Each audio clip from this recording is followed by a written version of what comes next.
Buhat pasultihon, mga pulong nga undanon. Babaeng gobernadora, modelo sa limpyo ug ligdong nga politika.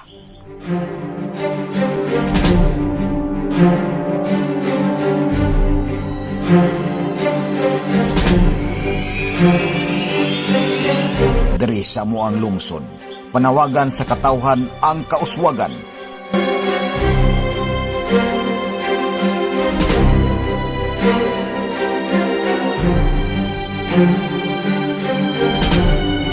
Apan ang atong batbaton karon, mao ang dalan sa kabag-uhan.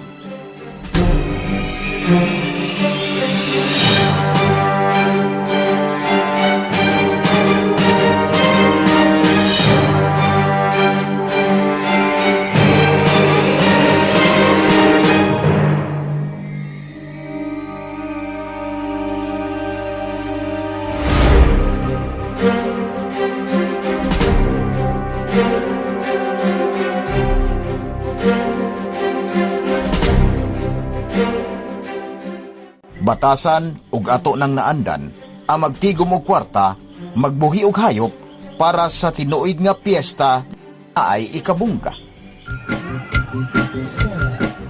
Dili man kani sayop higala.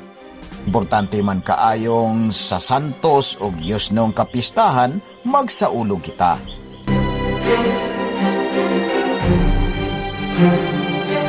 Ang problema, panahon sa krisis, sadyang kita magpait na, ato dayong mahayon ang mga paryente o mga kaila nga dili magpahulam og kwarta.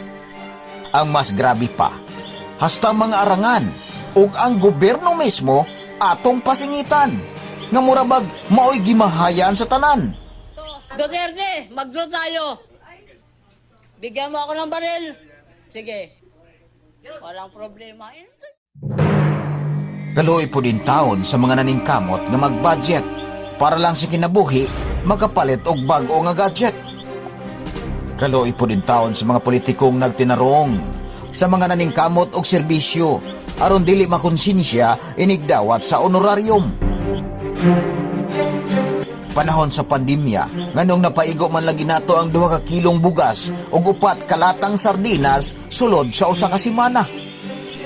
Domestic air and domestic sea travel to and from Metro Manila. Nung panahon sa bagyo, nabuhi man Japon ta, bisag atong trabaho, gahulat rag ayuda. Nganong sa inom ug sugal, dili man lagi ta mahutdan sa panahon ug kwarta.